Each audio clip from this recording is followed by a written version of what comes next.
অসমত ভাৰতীয় নাগৰিকসকলৰ অধিকাৰ খৰ্ব কৰা হৈ আছে।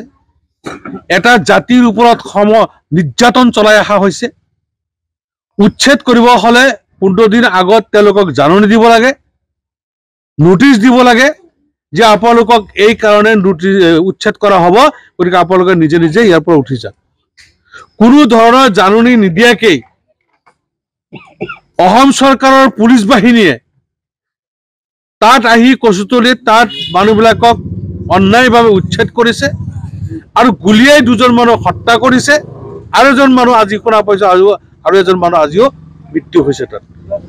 গতিকে এই অন্যায়ৰ আমি বিৰোধিতা কৰিছো। আমি বিচাৰো সংখ্যালঘু ৰাইজ, ভাৰতীয় নাগৰিক, জন্মসূত্ৰে ভাৰতীয় নাগৰিক আৰু অসমৰ সন্তান, গতিকে অসমৰ সন্তান হিচাপে, ভাৰতীয় নাগৰিক হিচাপে নাগৰিকৰ অধিকাৰ এই চৰকাৰে খৰ্ব কৰিছে।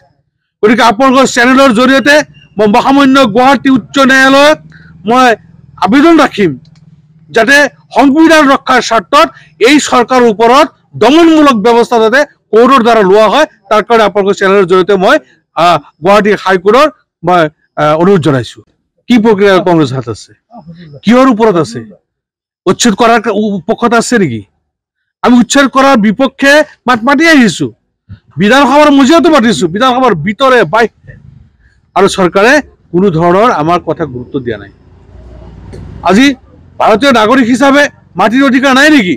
যদি চৰকাৰী মাটিত আছে, কিন্তু ভাৰতীয় নাগৰিকক চৰকাৰী মাটি আবণ্টন দি তেওঁলোকক বসবাস কৰাৰ ব্যৱস্থা চৰকাৰৰ দায়িত্বৰ কৰ্তব্য, কিন্তু চৰকাৰে সেই দায়িত্ব কৰ্তব্য পালন কৰা নাই।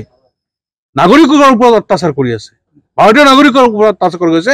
আমি ধিক্কাৰ দিছো।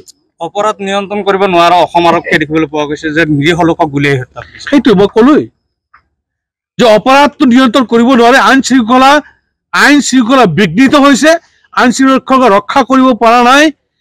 পুলিচ বাহিনী ব্যৰ্থ হৈ এটা জাতি জনগোষ্ঠীৰ ওপৰত নিৰ্যাতন চলাই তেওঁলোকে বাহবা ল'ব বিচাৰিছে।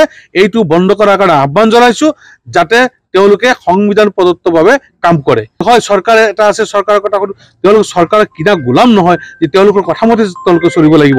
তেওঁলোক প্ৰাণ পুলিচ বাহিনীয়ে নিয়ম আছে, আইন আছে, যিটো সংবিধান আছে, সংবিধান প্ৰদত্তভাৱে তেওঁলোকক চলাৰ কাৰণে আমি আহ্বান জনাইছো। আচলতে এইটো তেওঁলোকৰ টেণ্ডেঞ্চি, এইটো যে এটা জাতিক কেনেকে নিঃশেষ কৰিব পৰা যায় তাৰ কাৰণে তেওঁলোকে বিভিন্ন সময়ত বিভিন্ন ধৰণৰ ব্লুপ্ৰিণ্ট তৈয়াৰ কৰি আহি আছে।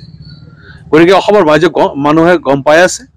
আজি অকল আমি এইটো হিন্দু মুছলমান তেওঁলোকে কৰিব বিচাৰিছে। আচলতে বহুত আমাৰ হিন্দু মানুহ, ধৰ্মনিৰপেক্ষ বিশ্বাসী হিন্দু মানুহ, তেওঁলোকে এইবিলাক কাৰ্যক ধিক্কাৰ দিছে। নাগৰিক হিচাপে নাগৰিকৰ মৰ্যাদা ৰক্ষাৰ বাবে আহ্বান জনাইছো।